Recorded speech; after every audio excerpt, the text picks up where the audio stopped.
बिस्मिल्लाहिर्रहमानिर्रहीम। Differential equation में जो आज हम टॉपिक पढ़ेंगे वो है जी सेपरेबल डिफरेंशियल इक्वेशन। लेकिन इससे पहले हम थोड़ा सा पिछला रिवाइज़ कर लेते हैं, थोड़ा सा रिव्यू कर लेते हैं। जो चीज़ें हमने पहले पढ़ी हुई हैं उसमें डिफरेंशियल इक्वेशन के सब्जेक्ट में हमने सबसे पहले ऑर्डिनरी डिफरेंशियल इक्वेशन पढ़ा। उसकी जो मेन डिफरेंशियल इक्वेशंस हैं दो, एक तो ऑर्डिनरी डिफरेंशियल इक्वेशन क्या होती है वो पढ़ा, पार्शियल डिफरेंशियल इक्वेशन क्या है वो पढ़ा हमने। फिर डिफरेंशियल इक्वेशन की डिग्री क्या होती है, उनका ऑर्डर क्या होता है, हमने ये डिस्कस किया।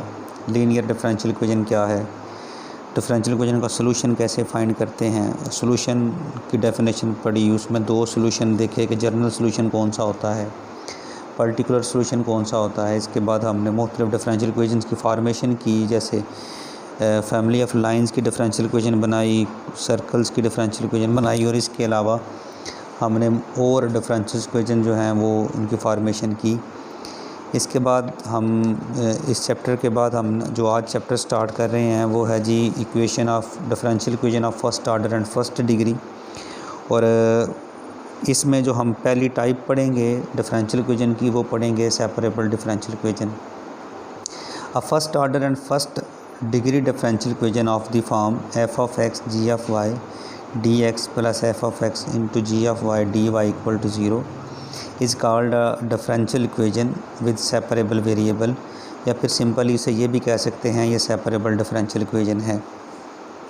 अब ये सेपरेबल डिफरेंशियल इक्वेशन किस तरह है, इसमें आप इसको सेपरेबल डिफरेंशियल इक्वेशन क्यों कहते हैं, उसकी वजह ये है जैसे कि फॉर एग्ज़ाम्पल आपके पास ये जो डिफरेंशियल इक्वेशन लिखी हुई है इसमें हम क्या करते हैं कि ये f of x into g of y d y is equal to, ये फंक्शन उठाएंगे और इसको इस तरफ ले आएंगे तो ये बनेगा minus f of x g of y d x.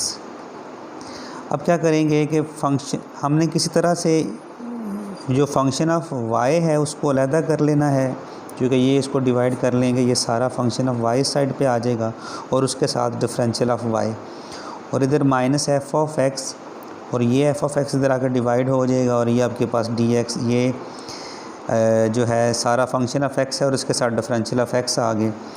जिस डिफरेंशियल इक्वेशन में हम इजीली वेरिएबल को सेपरेट कर सकें इस तरह, और फंक्शंस ऑफ वाई को अलहदा करें उसके साथ डिफरेंशियल ऑफ वाई आ जाए, और फंक्शन ऑफ एक्स को अलहदा कर लें उसके साथ डिफरेंशियल ऑफ एक्स आ जाए, तो ऐसी डिफरेंशियल इक्वेशन को हम सेपरेबल डिफरेंशियल इक्वेशन कहते हैं।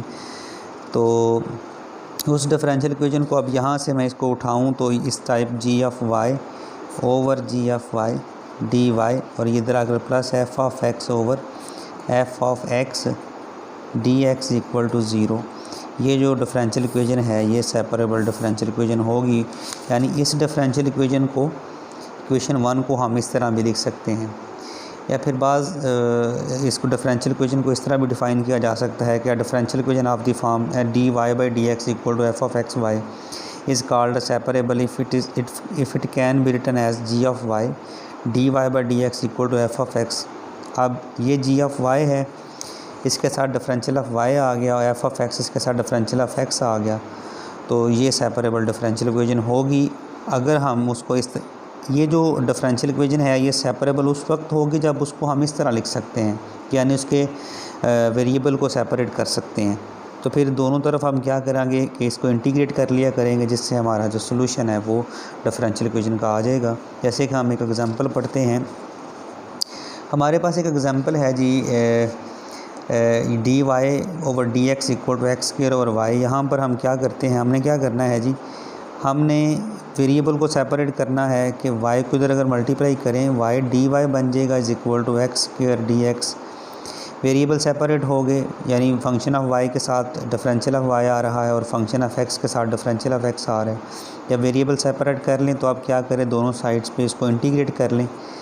जब इसको आप इंटीग्रेट करेंगे तो आपके पास इसका बनेगा ये वाई स्क्वायर ओवर टू आ जाएगा इज इक्वल टू इसकी integration X cube over three plus ये कांस्टेंट ऑफ इंटीग्रेशन, और यहाँ से Y square is equal to two over three X cube plus two C, या फिर आप इसको two over three X cube plus C लिख सकते हैं जो कि कांस्टेंट है। तो ये जो उसका सोल्यूशन होगा ये डिफरेंशियल इक्वेशन का जनरल सोल्यूशन आ जाएगा। अब एक और एग्जांपल इसकी कंसिडर करते हैं। देखें कि आपके पास एक डिफरेंशियल इक्वेशन है dy by D x equal to 8x cube y square. अब क्या करें कि dy है, ये वाई स्केयर इधर मल्टीप्लाई हो रहा है, इधर आके डिवाइड हो जाएगा 1/y स्केयर dy, और ये dx को इधर मल्टीप्लाई कर दें तो आपके पास बनेगा 8x क्यूब dx। ये 1/y square dy is equal to 8x cube dx। अब यहाँ पर ये चूँकि y 1/y स्केयर है, इसको लिख सकते हैं y power -2 dy is equal to 8, constant है बाहर लिख लिया x क्यूब dx। अब इसको इंटीग्रेट करेंगे, इसकी पावर में एक ऐड करके उस पर डिवाइड करेंगे, y power -1/-1 is equal to 8, ये x 4/4 plus constant of integration आ जाएगा, इसको -1/y लिख देते हैं, ये इज इक्वल टू ये बन जाएगा 2x पावर 4, ये कैंसिल हो जाएगा इससे, प्लस c, इसका रेसिप्रोकल ले लें तो ये y is equal to -1/2x4 plus c, आपके पास जो है वो जनरल सोल्यूशन आ जाएगा।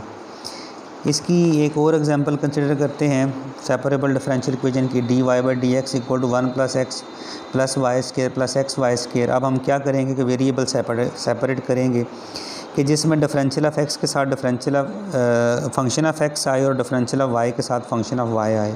यहाँ पर ये 1 + x है, यहाँ से y स्केयर कामन लिया तो ये 1 + x, 1 + x दोनों में से कामन लिया तो ये 1 + y स्केयर। अब क्या करेंगे जी, 1 + y स्केयर को इधर डिवाइड कर लेंगे, is equal to 1 + x into dx हो जाएगा, वेरिएबल सेपरेट हो गए। जब वेरिएबल सेपरेट हो गए तो क्या किया, दोनों साइड से इसको इंटीग्रेट कर लिया। इसको इंटीग्रेट किया तो ये आपके पास इसकी इंटीग्रेशन बनी tangent inverse of y is equal to इसकी इंटीग्रेशन 1 की x प्लस इसकी x square over 2 plus c, और y is equal to tangent of ये सारी मतलब y ये टेंजेंट इस साइड पे ले tangent of x plus x square over 2 plus c, ये आपके पास इसका जनरल सोल्यूशन आ गया। सेपरेबल डिफरेंशियल इक्वेशन की एक और टाइप हम कंसिडर करते हैं कि देखें हमारे पास ये एक डिफरेंशियल इक्वेशन है e power x into 1 plus dy by D x is equal to x e power -y।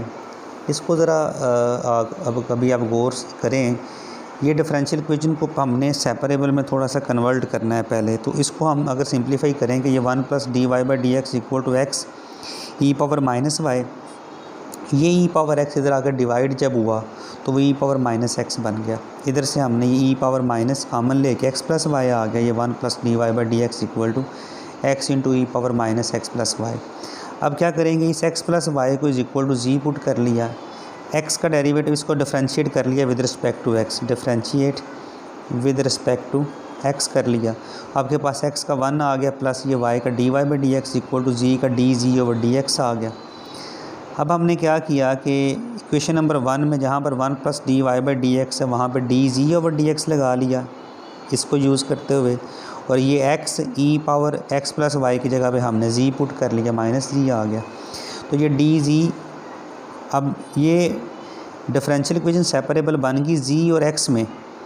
अब इसमें डिपेंडेंट वेरिएबल z है और इंडिपेंडेंट वेरिएबल x है, तो ये जो e पावर -g है तो डिवाइड किया dg over e power -g is equal to x dx।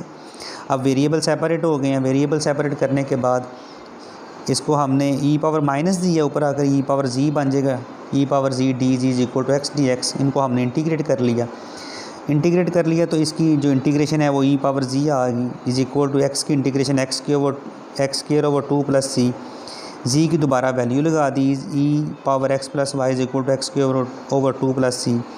अब दोनों तरफ हमने लॉग ले लिया, ये एंटी लॉग है, ये जो e power x y log लेंगे तो ये x प्लस वाई रह जाएगा, एंटी लॉग लेने से सॉरी लॉग लेने से ये x प्लस वाई रह जाएगा, इस तरफ log of x square over 2 plus c, तो यहाँ से y की value log of x square over 2 plus c minus x, ये इसका जो है ना वो जनरल सोल्यूशन आपके पास आ जाएगा। तो हम इसमें एक इनिशियल वैल्यू प्रॉब्लम भी करते हैं जिसमें कोई कंडीशन गिवन होती है, इनिशियल कंडीशन, जैसे कि फॉर एग्जांपल आपके पास ये क्वेश्चन है, ये तो हमने जितने भी सोल्यूशन फाइंड किए हैं जनरल सोल्यूशन फाइंड किए हैं। अब इस क्वेश्चन में हम इसका पर्टिकुलर सोल्यूशन फाइंड करेंगे इस गिवन इनिशियल कंडीशन को यूज़ करते हुए। अब क्वेश्चन है जी, इसको सॉल्व करें dy by D x equal to 2y, ये dy over y is equal to 2dx, आपके पास से वेरिएबल सेपरेट किए, इसको इंटीग्रेट किया, सिंपल सा क्वेश्चन है। ये log of y is equal to 2x plus c ये बन गया। अब log of y is equal to 2x plus c को आप इस तरह में लिखें कि आप क्या करें, दोनों तरफ एंटी लॉग ले लें, एंटी लॉग लेने से ये y रह गया इज इक्वल टू ये एंटी लॉग लेने से ये 2x प्लस सी बन गया। इसको e पावर 2x इंटू ई पावर सी कर लिया और ये e power c actually constant ही होता है, इसकी जगह पे c लिख दिया। y is equal to 2x c। अब मैंने क्या करना है, मैंने इस इनिशियल कंडीशन को यूज़ करना है और मैंने c की वैल्यू निकालनी है। जो c की पर्टिकुलर वैल्यू निकलेगी दोबारा इसको क्वेश्चन नंबर 1 में पुट कर देंगे तो हमारे पास पर्टिकुलर सोल्यूशन आ जाएगा। तो इस कंडीशन को यूज़ किया y of 0 is equal to 2 को, यानी इसका मतलब है हमने x को 0 पुट करना है और y को 2 पुट कर देना है इक्वेशन नंबर 1 में। जब हमने x की जगह पे मतलब जब हमने ये देखें क्या किया, y की जगह पे 2 पुट कर लिया इज इक्वल टू e और x की जगह पे 0 यहाँ पे रखा है 2 इंटू 0 c e पावर 0 आपके पास 1 बन गया और c की वैल्यू जो है ये 1 बन गया, c की वैल्यू 2 आ गई। ये जो c की वैल्यू 2 आई इसे इक्वेशन नंबर 1 में हमने पुट कर दिया तो आपके पास जो सोल्यूशन बना y is equal to 2 e power 2x ये पर्टिकुलर सोल्यूशन बन गया। ये चीज़ें हैं